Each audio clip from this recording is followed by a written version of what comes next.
मध्य भारत की पहाड़ियों में बसा एक छोटा सा गांव था, नरई।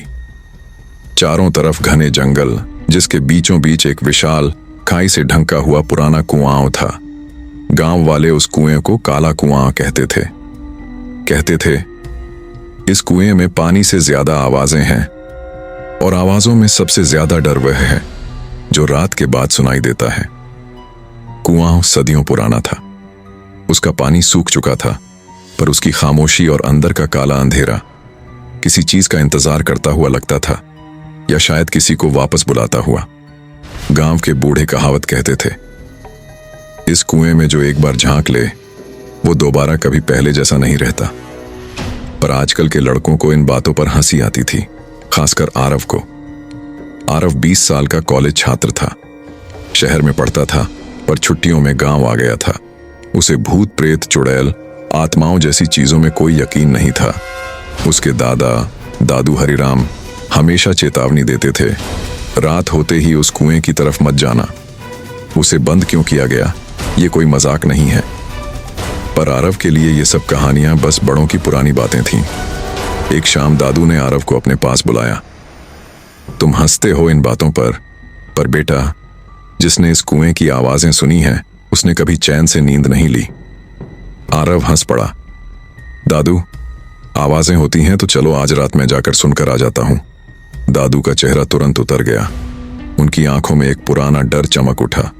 नहीं आरव, तुम नहीं जानते, ये कुआं सिर्फ आवाजें नहीं, बल्कि हर व्यक्ति का अपना डर वापस लौटा देता है। ये शरीर नहीं खाता, दिमाग खाता है। तभी दादू पहली बार अपनी जवानी की दास्तान सुनाने लगे। 50 साल पहले इसी गांव में 5 लड़के थे, शरारती, निडर, बिल्कुल तुम्हारी तरह। वे हंसते हुए कुएं के पास गए, नीचे झांका, और एक लड़का रघु गायब हो गया। बिना आवाज, बिना चीख, बस गायब। आरव चौंक गया। गायब कैसे? दादू ने धीमी आवाज में कहा। कुएं ने उसे बुला लिया था। कहते हैं रघु अपनी मां को पुकारता हुआ नीचे उतरा, पर वहां उसकी मां नहीं थी। वहां कुछ और था, कुछ ऐसा जिसका नाम लेना भी मनहूस है। दादू के हाथ कांप रहे थे। आरव ने कहानी को मजाक में उड़ा दिया, लेकिन उस दिन शाम ढलने के साथ किसी अनजानी बेचैनी ने गांव को घेर लिया। अगली सुबह खबर फैली, विवेक गायब था। उसकी चप्पलें कुएं के पास मिली। समर कांपते हुए बोला, कल रात उसने कहा था कि वो फिर से जाकर देखेगा कि आवाज सच है या हमारी कल्पना।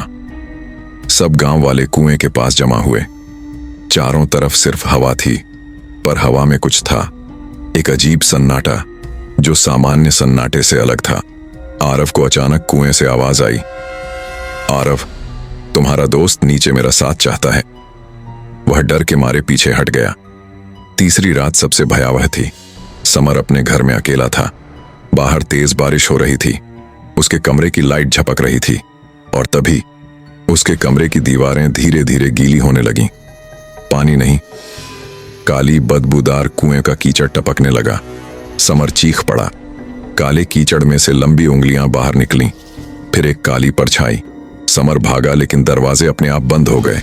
उसे कुएं की वही आवाज सुनाई दी, तुम्हारी बारी है, नीचे आओ, अंधेरा इंतजार कर रहा है। अगली सुबह समर खाट पर मृत पाया गया। उसके चेहरे पर ऐसा भाव था मानो उसने कुछ बेहद भयानक देखा हो। अब सिर्फ लक्ष्य और आरव बचे थे। लक्ष्य तो डर के मारे गांव छोड़कर भाग गया। आरव रह गया, पर उसकी हालत बिगड़ने लगी।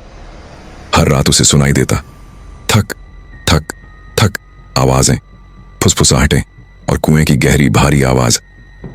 आरव, तुम अकेले रह गए, आओ, नीचे आओ।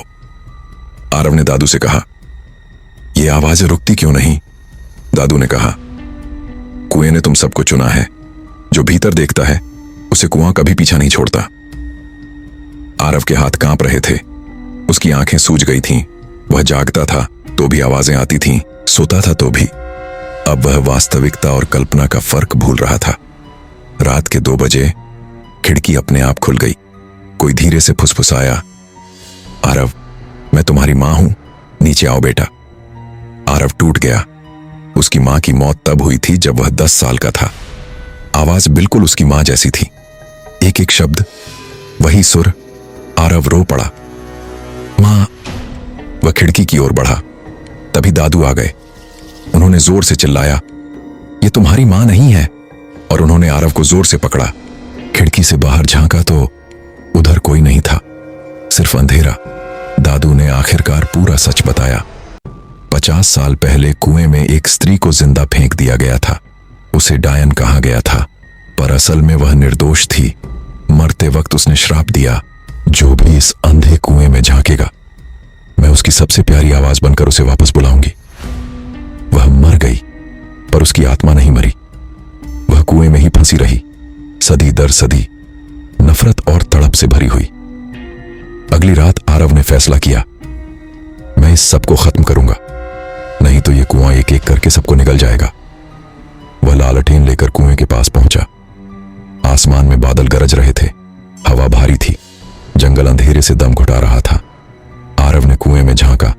पहली बार कुएं के तल में एक चेहरा दिखा, सफेद झुर्रियों से भरा, लंबे खुले बाल और आंखें लाल। वह स्त्री धीरे धीरे ऊपर देखने लगी। आरव कांप गया। अचानक कुआं गूंज उठा, आरव तुम ही बचे हो, अब तुम्हारी बारी है। और कुएं से काली हवा जैसे हाथ बाहर निकले। आरव ने हिम्मत जुटाई और लालटेन कुएं में फेंक दी। भीतर से भयंकर चीख गूंजी, ऐसी चीख कि पेड़ कांप उठे। आवाजें, फुसफुसाहटें, रोने की ध्वनि सब चुप हो गईं। कुएं से काले धुएं का गुब्बार निकला और फिर सब खत्म। उस रात के बाद कुएं से आवाजें आना बंद हो गईं। गांव वालों ने कुआं पूरी तरह पत्थरों से बंद कर दिया। आरव शहर लौट गया। धीरे धीरे उसकी हालत ठीक होने लगी। पर एक रात नए फ्लैट में बिस्तर पर लेटे हुए उसे खिड़की पर 3 बार दस्तक सुनाई दी। ठक ठक ठक। आरव का दिल रुक गया। फिर वही आवाज, बहुत धीमी, बहुत गहरी, बहुत जानी पहचानी। आरव, तुमने सोचा मैं खत्म हो गई। कुएं तो बंद हो सकता है, पर श्राप नहीं। आरव की आंखें डर से फैल गईं। खिड़की धीरे धीरे अपने आप खुली और बाहर उसी स्त्री का चेहरा, लाल आंखें, लंबे बाल, मंदी हंसी। और कहानी यहीं खत्म नहीं होती, क्योंकि कुछ आवाजें कभी बंद नहीं होती।